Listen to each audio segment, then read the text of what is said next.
Hello and welcome back to My View. I am Solomon Oluwabiyi. Today I would like to talk to you in continuation of difficult season, and I would like to talk to you today about in a time like this. In a time like this. You know by now that difficult season is when things do not appear excellent and it seems nothing is functioning appropriately.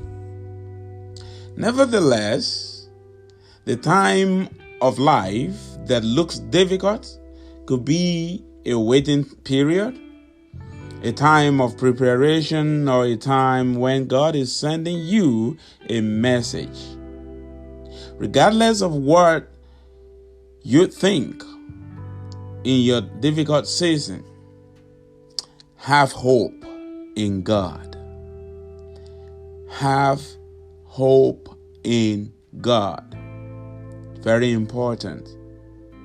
To have hope in God, you need to trust God. You cannot trust God without getting into a relationship with Him. I do not think there is any doubt in a time like this. Some people are in pain. It is important to note that many are also rejoicing. Therefore, we must learn to rejoice with those who rejoice and weep with those who weep. Whatever category you find yourself at any moment, do not waste such a moment or season. There are questions in life that you may not find answers to. And there are moments in life that you are likely to think you don't deserve what is happening or what has happened to you. Whether good or bad, perhaps you wonder why bad things happen to good people. Peradventure, you are in that stage of life where things seem unpalatable, or you are yet to see the green light at the end of the tunnel. Maybe you are in a state of quagmire and life to you is obfuscated. Do not allow the tests of the time, the test of the moment, to define whom you are. Keep in mind, though, it is no longer you who live, but Christ lives in you. And you need to know that our God is ever present, even in time of trouble. In a time like this, that is a message for somebody today that someone needs to hear. That in a time like this, the reason why you should not allow circumstances or situations of life to define whom you are, that is not whom you are. That is why you cannot allow that situation define you. You are a victor. You are more than conqueror. Regardless of what is happening or has happened to you, be assured, if you have a relationship with God, if you have a relationship with Jesus Christ, better days are ahead of you. In a time like this, coronavirus has impacted and rained havoc on nations around the world. The turmoil of COVID-19 could majorly be understood by those who have been affected, whether directly or indirectly. So, needless to say, that our world has been impacted.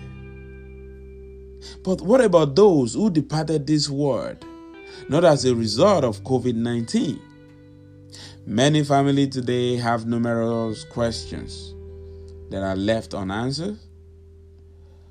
Physical departure from this world is a necessary end if the rapture does not take place while we are still here alive.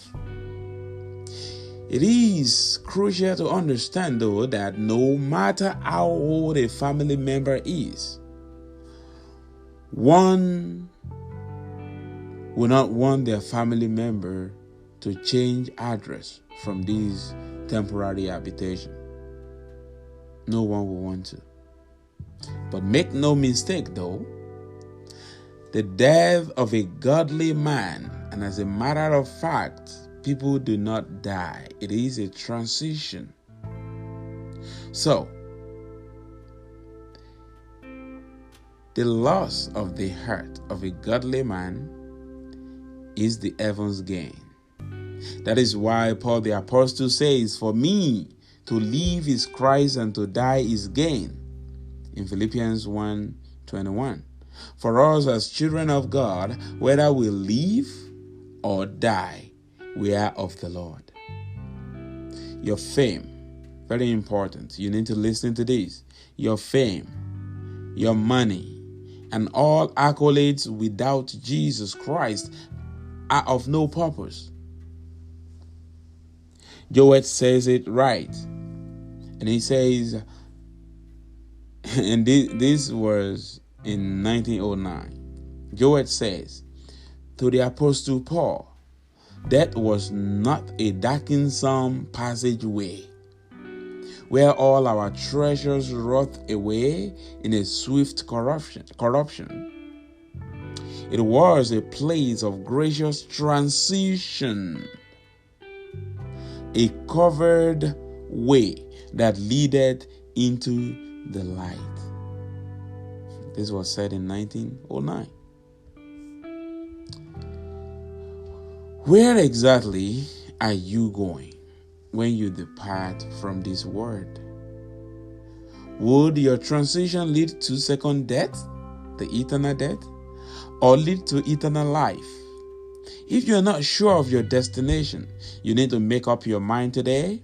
The only way that leads to eternal life is Jesus. Jesus said to his disciples, he said, "I am the way, the truth, and the life. No one comes to me, no one comes to the Father except through me."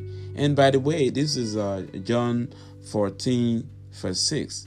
And this is where Jesus responded to Thomas when Thomas spoke on behalf of the disciples. And he said, they do not know where Jesus was going. And Thomas asked a critical question that you may be asking today. How can we know the way? That is a question that if you are yet to know the way, you need to ask. And that if you have known the way, you need to stay on that way. You need to continue to stay on that way. But if that is your question today, you ought to read John chapter 14, verse 6, where Jesus spoke and said, "I am the way, the truth, and the life. No one comes to the Father except through me." No one comes to the Father except through me. In a time like this, the world needs Jesus. You need Jesus. I need Jesus. In a time like this, our best available option that is guaranteed is to make supplications, prayers, intercessions, and give thanks to God on behalf of humanity. The aforementioned best option, that is from 1 Timothy chapter 2, verse 1. So those options should be seen as opportunity and simultaneously as obligations for us to intercede for each other, because we exist to complement each other. Where you are strong, someone else is weak, and vice versa. So we cannot survive this time without God. And in a time like this, I pray that He who has begun a good work in you will complete it unto the day of Jesus Christ. That is Philippians 1:6. And that is all I have for you today on my Field with Solomon Oluwabi.